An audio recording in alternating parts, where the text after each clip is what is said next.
सबसे पहले हम सदफ़ का एक टुकड़ा लेंगे और उसकी जो ये पीलापन जो आपको नज़र आ रहा है, इसको हम बिल्कुल साफ़ करेंगे ताकि ये चमक जाए।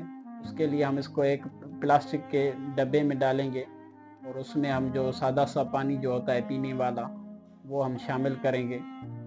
इतना पानी शामिल करना है कि वो उसमें डूब जाए।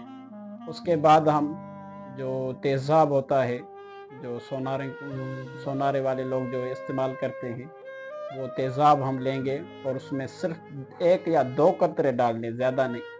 सिर्फ़ 1 या 2 कतरे हम उसमें डालेंगे और उसकी जो पीलापन है, उसको हम बिल्कुल अच्छे तरीके से साफ़ करेंगे। आप देख सकते हैं, चम्मच से मैं इसलिए हिला रहा हूँ ताकि तेज़ाब का जो असर है वो पूरे पानी में हो जाए, बिल्कुल उस सदफ़ के ऊपर ना हो। तो उस टुकड़े को हम छुरी की मदद से खरड़-खरड़ कर साफ़ करेंगे। बिल्कुल जो इसकी पीलापन है वो उसको हम दूर कर